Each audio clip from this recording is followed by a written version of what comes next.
Peace and blessings, everyone. Welcome back to the Humble Servant Homestead. Guys, today we are here getting ready to give you all a 2 weeks update on the newly hatched chicks.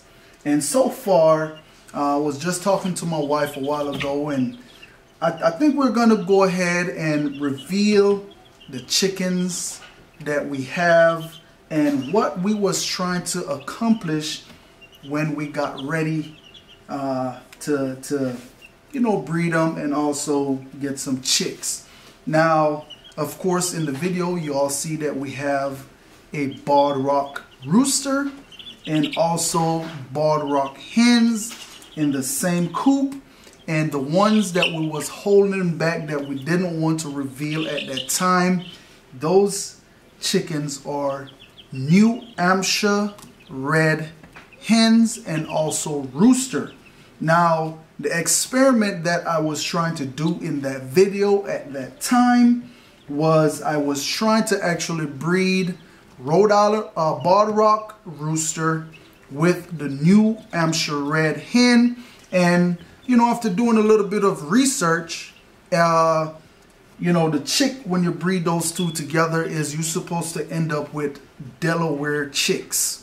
And so, guys, that's what we actually tried to do in this video that we did. But why Delawares? Why Delawares? Mm-hmm. Well, the reason why we was trying to do Delaware is because they are actually was a breed that was bred back in the day for meat, and so that's what we was trying to duplicate here on the homestead. Was trying to see if we could breed in some Delawares. Now, these chicks right here, they're actually 2 weeks old, and what I'm noticing that we do have some in here that is actually pretty big than some, but that doesn't mean that that's what we got.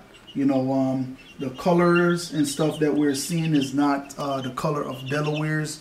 So, but nonetheless, the thing about it is because we had so many different variables of chickens in there. We did have the Barred Rock hen, Barred Rock rooster. So therefore, one of the breed that we know we definitely have in here is Barred Rock breed. Okay.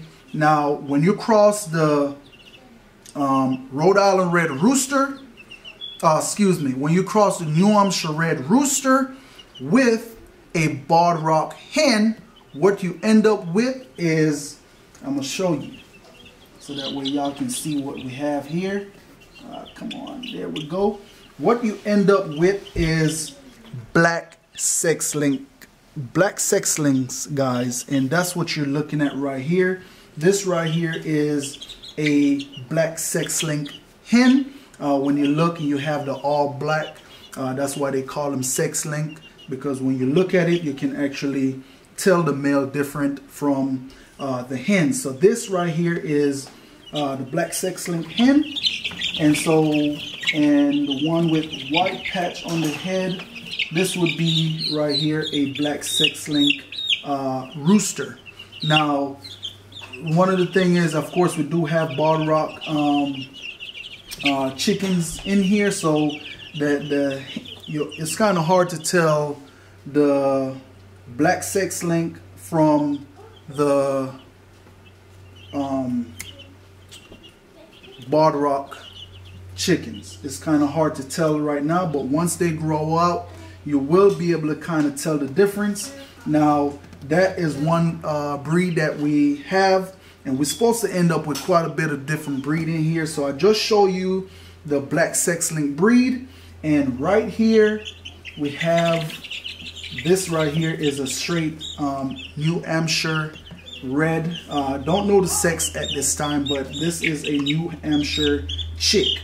We actually have right at about 6 of them in here at this time. And so, guys, these gray one right here, to be honest with you, I don't know what kind of breed this is. Okay, now, of course, yeah, it's a chicken, but we're gonna say it's a barnyard chicken because we just don't know the breed of it. Maybe once it grow out, we might be able to kind of see some kind of characteristic in the coloring and all that different kind of stuff. but it's actually a pretty bird. It's a pretty bird. And of course, we do have, like I said, barred rock. Let me see. So this would be a, this right here would be your black sex-link rooster. And let me see if I find a barred rock. And this right here would be your barred rock. Now, not sure if, you know, this is a male or female, but like I said, we are supposed to have 4 different varieties of chicken in here, or 4 different varieties of breed. Of course, like I said, we didn't get our Delaware, but so far we know definitely that we have 3 different varieties inside of here, guys. And also those gray ones, don't know what they are. So would you say 4, Babs? I would say, yeah. Yeah, we'll say 4, but we don't know what other breed those ones are. Of course, but if you guys know out there, and like I say, it is kind of hard to tell because we did went ahead and breed those 2 different breeds together. So what he's saying is we should have had it narrowed down. Yes. Because ultimately, if you bred the barred rock rooster with the New Hampshire red hen, that is where your Delaware, which was your commercial meat bird before the Cornish cross, your Delawares were the meat birds commercially. So our goal was to try and breed that on our homestead to create essentially our meat bird. And so we should have just had the barred rock rooster and the Rhode Island red, not the Rhode Island red, New Hampshire red hens in the coop together, but we had male and female of each breed, which gave us a wider experiment than we were anticipating. And going in the future, we are going to go ahead and narrow that down. We won't keep all of them in there like we did this time around. So, you know, we might try it again and see what happened. But like I said, right now we have right at about 41 chicks inside of this tote right here. It's 40. It's 40? Mm-hmm. Okay, yeah, one we lost one, remember. Yes. And we have 40 of them in here, and they are actually drinking more water, and they're eating more food. So what I'm going to do, we're going to go ahead and get them and transfer them on up to the coop. But nonetheless, guys, ultimately, you know, even though we did this experiment here and, you know, it did came out good. We didn't get the chicken that we were looking for. But nonetheless, we are breeding for meat. And so whatever rooster that is inside of this batch right here would be for meat. And so what we usually typically try to do here on the homestead, every 6 months or so, we would try to go ahead and incubate some new chicks here on the homestead. And I do find that a whole lot, I would say, you know, feasible. Instead of running out and buying chicks, you know, you could breed your own. You can incubate your own on the homestead, especially if you already have existing chicken. Mm-hmm. Now, one of the things that we're doing here on the homestead is we want to carry at least about 3 or 4 different varieties of chickens here on the homestead, and more so dual purpose. More so dual purpose. Now, these birds right here that we have, they are a dual purpose bird. The barred rocks, they're dual purpose, and the Rhode Island red, and also the New Hampshire red. And so those are the varieties of birds that we have here on the homestead right now.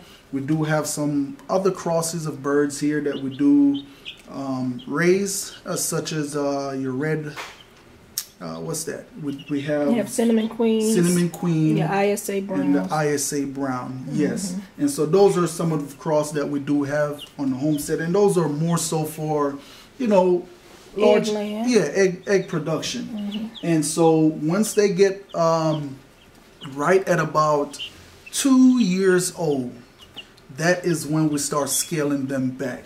2 years old, you know, they're starting to slow down in egg production. And so we'll either go ahead and, you know, process them out and use them for meat, or, you know, and one of the things, we could just leave them until we get up to that point where we can process them out.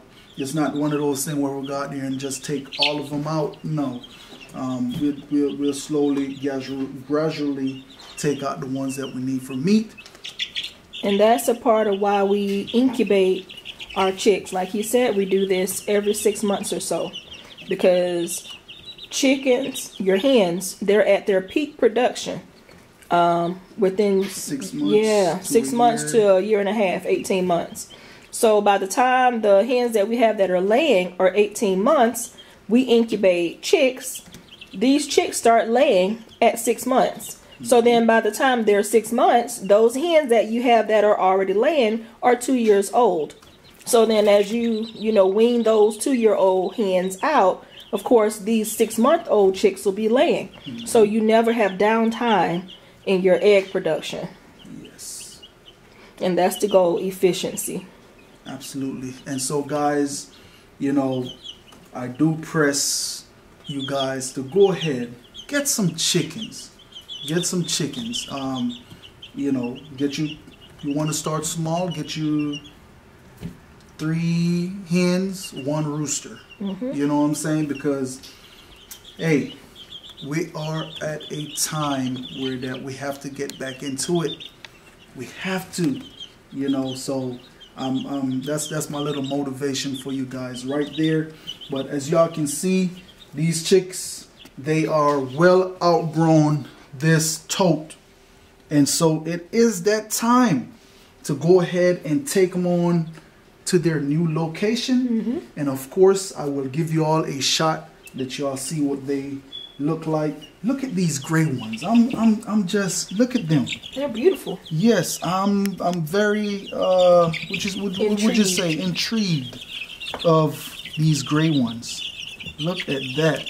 And so I'm waiting to see what they grow out to be. And we might have to do a little bit more research. Absolutely. To see that where is this. Just might be your Delaware. You think so? We'll see. Hey, you know what, Bebs? You might be right. You might be right, because look at this right here, guys. Now you do know the Delaware, they do have a little bit of black on their wings, and oh, look at the tip. Wow. You know what? You might be right, because look at this tail right here. And look at this. This is white feathers coming in. So, Bebs, you might be right. Look at that, guys. Just looking down here, and that might just be our Delawares. Yeah, give them a little bit more time to put those feathers on. And guys, if anybody out there in the comment box, this is actually our first time doing this experiment right here on the Delawares. We have done it before with other chicks, but the Delaware definitely is our first time, because of course we're looking to incorporate the meat here on our homestead. But I think I might have done enough talking for right now, but I'm hoping that this video right here is actually helpful to you guys. Hoping and pray that y'all learn something from it. That's what we always trying to do here, is bring some kind of learning lesson to you guys. See, we learning too. Yeah, hey, that's true. That's true.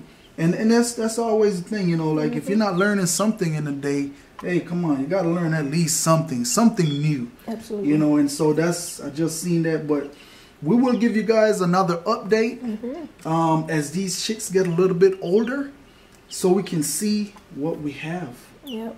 Yes. And so, guys, I'm going to go ahead and take them on up. But nonetheless, I just want to say thanks to each and every one of you guys out there for stopping by the Humble Servant Homestead, guys. Now, if you like the content that you guys got here today, go ahead, throw that thumbs up, like, subscribe, and also share this video with someone out there. Like I said, guys, if you have the space for chickens and you can get chickens, go ahead, get yourself some chickens, okay? Now, and it's not hard to take care of them. It's really not hard.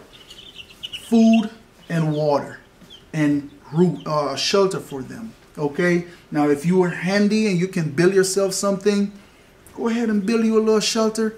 Get you some chicks. It won't let you down. I promise you, you won't regret it. You're able to go outside, get fresh eggs and meat if you need some meat. You know, it's right there. And that's going back to being more self-sufficient. That's what we want for everybody out there, is to be more self-sufficient. I gotta say, don't let 95% to 100% everything we depend on going out there to these stores. No, at least I haven't buying eggs in years since I've been raising chickens, you know. So hey, start getting back out there and be more self-sufficient, growing your own food, you know, growing your own meat. And that's just my little nugget here for today, guys. Have a blessed day.